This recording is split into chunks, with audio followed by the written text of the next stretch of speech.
Okay, guys, welcome back. So today we're going to run through a question that we have been getting an awful lot since we've been talking a lot about ball flight with Mac, and people obviously, amazed by how you move the ball and the way you play the game and how sort of artistic it is almost that you kind of, paint pictures with these ball flights. And I think the most famous person to have talked about this is obviously Tiger Woods. He talks about his warm-up, his 9, different flight windows that he practices every single time he warms up to play. He wants to know that he has control of the trajectory and also the shape of that specific height that he has. And he pictures those 9 windows. Yeah, so I know for Tiger, he's always been notorious for curving the ball a lot. He's got a lot of different flights that he uses depending on the tournament and the courses that he plays. So I think it's something that's really beneficial for people to just have an idea of how to do it and maybe start experimenting with it. Yeah, and I think historically, Tiger probably got really good at that because he was a little bit wayward off the tee. So he'd find himself in some spots that he would really have to, get creative to get himself out of trouble. I mean, same thing with Seve. Wasn't a good driver of the golf ball for most of his career. And as a result of that, had to be super creative in order to play the game at a high level. Some of his best shots were when he put himself in the worst positions. Yeah, and I think for me, if it opens up a golf course a lot off the tee, knowing that even if you do get a little wayward off the tee, because realistically, you're not going to hit every fairway. I don't care how good you are at golf. It's going to be important that if you do hit into a rough, maybe have a low-lying branch or something, you have to curve it around, it shouldn't feel that difficult. You should be able to have a way that you can do it. And I think because of that, it's going to give you confidence off the tee, knowing that you can get out of a bad spot if you need to. And I know that's, for me, I find that I probably play better when my expectations are a little lower from off the fairway when I have to curve it, because that's what I do anyways. Definitely.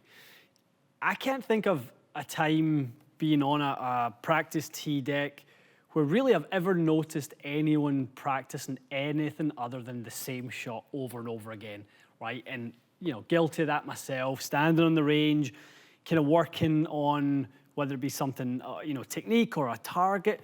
But, I just don't think people think to vary the entry trajectory of that golf ball into that green, whether it's high, low, left, right, whatever it might be, straight. People just don't think of it that way.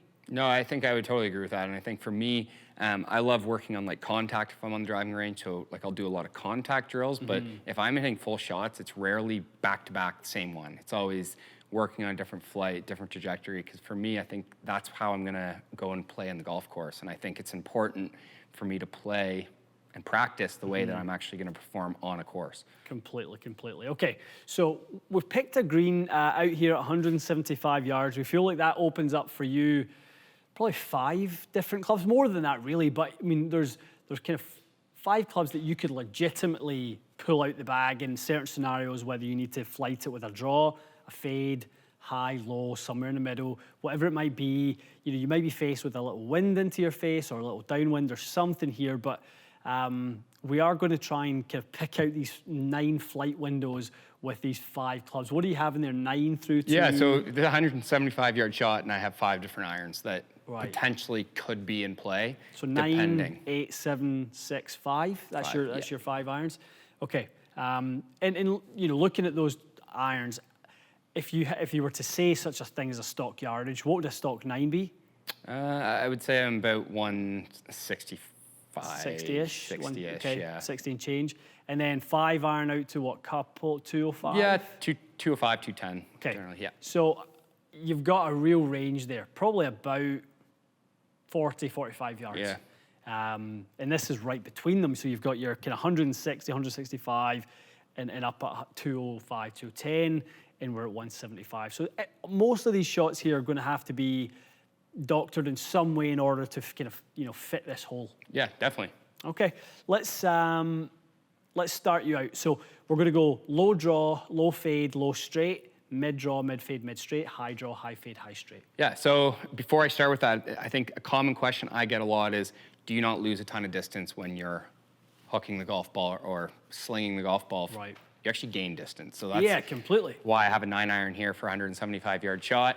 Because we're trying to hit this one low, I'm going to hit the 8 iron. But so we're going to start low draw first. So So I'm gonna go 8 iron. 8 iron, and when we say low here, guys, we're talking about flight windows, height windows. Mac and I've chatted about this. What's our ideal scenario here? And we've said around 60 feet would be a nice 60 kind feet would be good. of fairly penetrating one. About 100 feet would be in the middle, and about 140 feet would be the high. Yeah. Okay, so I'm gonna go low 8 iron. Again, for me, with the draw, I'm a big start line person, so I pick kind of start line where I want to start the ball, and I just really commit to that.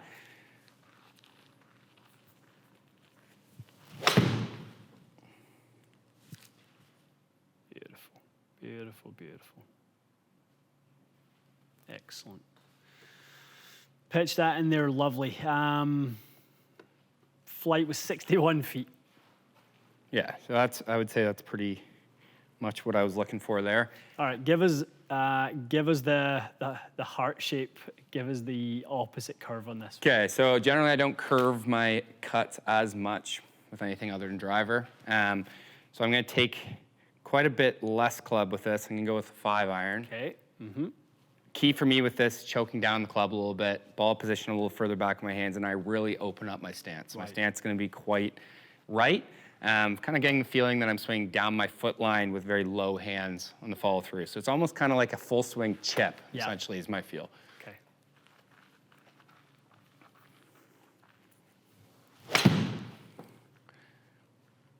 Beautiful.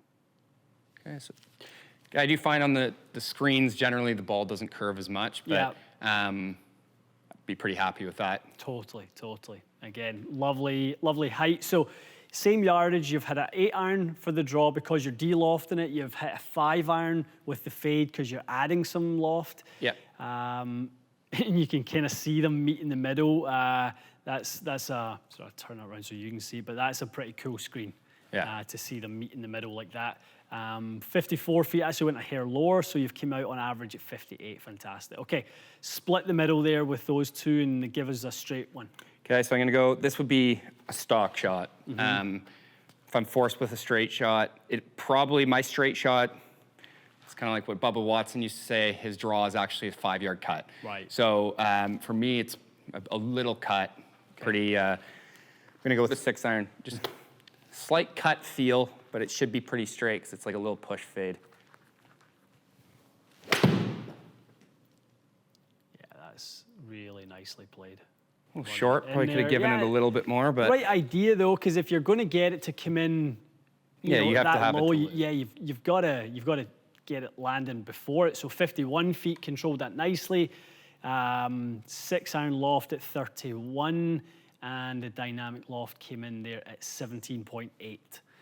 So really nicely controlled. Launch angle down at 12 degrees. Yeah, perfect. Okay, so we've got the sort of 3 flights there, the draw, the fade, the straight one. Let's move into the mid trajectory, still at 175. Okay. So gonna start draw here. So mid-flight, this is where I'm gonna go to more of like a 9 iron because I'm gonna be swinging a little harder. Okay. And it's just, yes, a very same feel as I had with that 8 iron in the first one, little higher hands on the exit. Okay.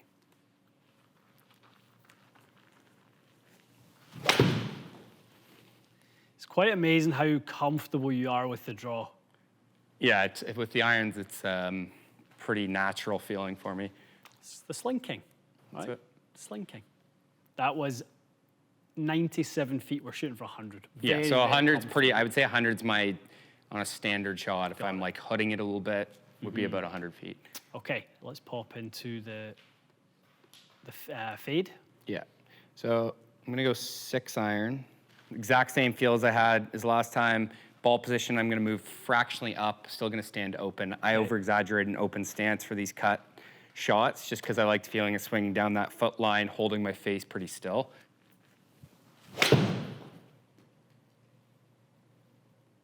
Yeah, it's that last little bit, isn't it? Yeah, and again, outside, I'm pretty comfortable to say that that's gonna slide a little bit more. Okay, so you've got yourself a nice little set of goalposts in there. Okay. Okay, so 100 feet straight ball.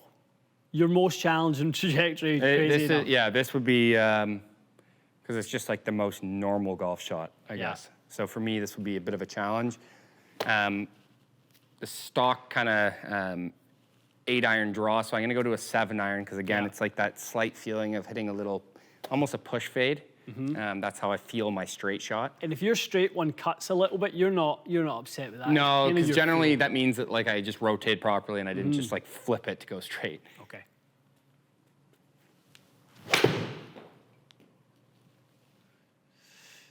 Yeah, very nice. Very neutral. Just the slightest hint of a fade. Yeah. Felt a little left, but that's where you'd be the most comfortable. Tiny amount of spin axis to the left. Yeah, and I think I'd be happy with, I mean, I kind of hit that launch window that we wanted. And okay. All right, let's go into the high trajectories now. So we're going to hit the high draw. Very comfortable shot for you. Yeah, I'd say this is probably where I feel most natural is just hitting a high draw because I can just swing as hard as I want and kind of trust it, know where it's going. Got it. So same thing as I've done kind of before, close my body off quite a bit. Ball position slowly moving forward as I'm trying to get my launch higher. And then I'm going to really feel those high hands in my follow through. Right, so high hands, you're going to let your foot line guide the path, whatever way, whether it's into the draw position, into the fade position, you're going to let the feet guide the path. Exactly. So for me, I don't want to think about club face. Right. When I think about club face, that's what I have to do when I hit the straight shot, which is why it's so unnatural. And I think why a lot of people struggle in golf is because they are relying so much on club face being square. Got it. So for me, this kind of takes away a lot of the guesswork. If I aim super closed off, naturally, I'm not going to let my face stay open. Yeah. I'm going to have to shut it to know that it's going to come back. Wow. So just from practicing it, it feels pretty natural that this is an easy one for me. So ball position up, aim left, and really try to... Yep, really good. Not quite as high as I probably could have. I think I caught a little weird, but it's higher. Okay, let's slide into the fade. Okay. Okay, so I'm gonna go 7-iron here. Go 6 and bend it more. Just give you a little really bit try more to. bend. Okay, so 6-iron. Again, opening the stance up, ball position, very similar to what I did for that high draw there. It's just opposites. Right. So aiming open, and I'm gonna really try to almost feel like my club face stays quite open.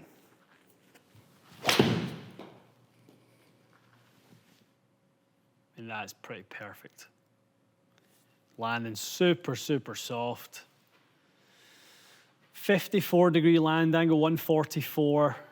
Really, really nice. Okay, so give us the high straight one. Okay, so again, it's gonna probably be a slight fade, small one.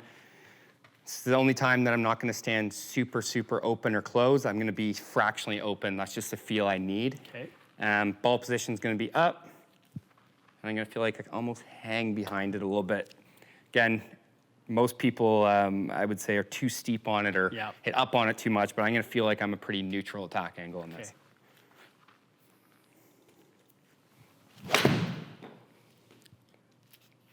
Tremendous. Very, very cool.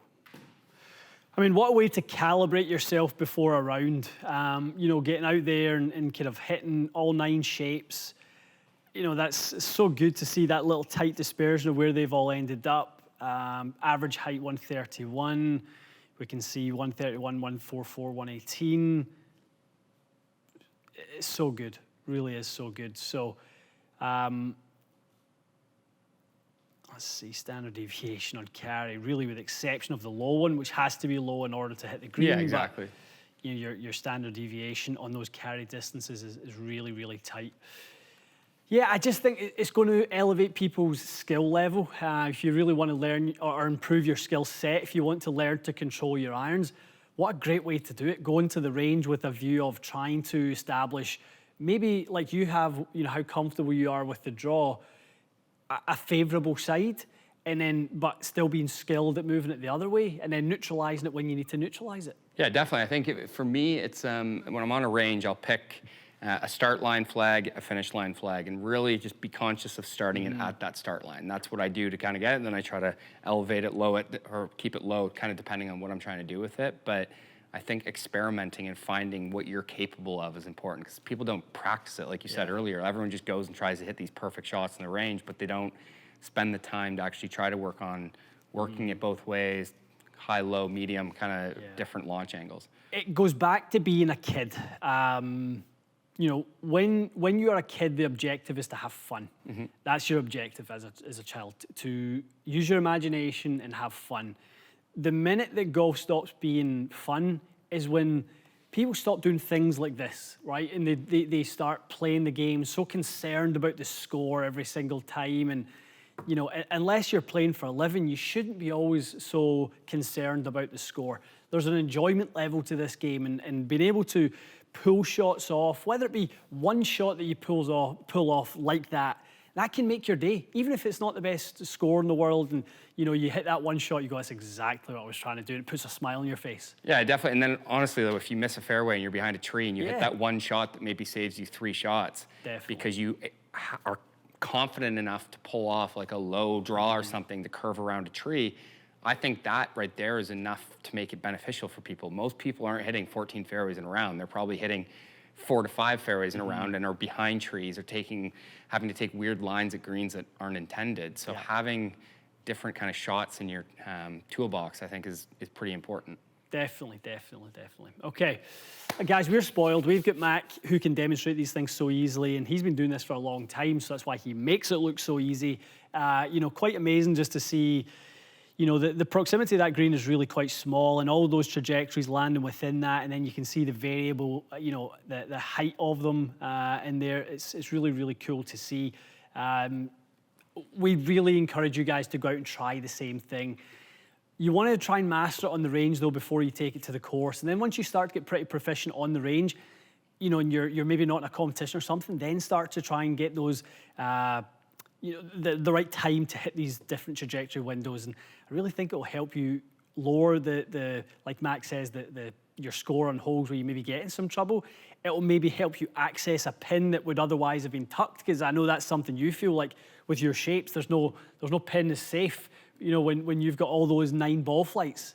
Yeah, and I think even tee shots wise, like there's no tee shot that sets up to me and is uncomfortable now, because I know that I can curve it this way, I can curve it that way, I can hit it straight if I need to. All the shots are there. I can just kind of, and it, like you said, it's enjoyable if you hit a good one. I think that's why I love golf so much now and going out and playing, because I just don't get bored out there. It's constantly new things for me to do and try and experiment. I'm not on tour. I'm just trying to get out there and shoot some good scores and have some fun doing it. Love it. Okay, guys, really fun to dissect these videos and break down the. Obviously, there is an analytical part of this if you want, and that's, you know, we're trying to break down how does Mac do it, but really what we're talking about is being creative, using your imagination, and like we said, just having some fun. So let us know. We've had lots of messages from people who have said that this has brought them more enjoyment to the game. They've went out and tried playing a little bit this way, and just experiment with it, you know. Get to know your 14 clubs, which are the ones that you're capable of doing some different things with, and use them, like Max said, as tools within your toolbox. Different things that are going to give you an advantage over the people you play with who just play the game the same way all the time. Very, very cool to break it down this way, and we're very, very lucky we've got Mac to show us how to do it. So stay tuned for more videos like this, guys. We'll see you again soon.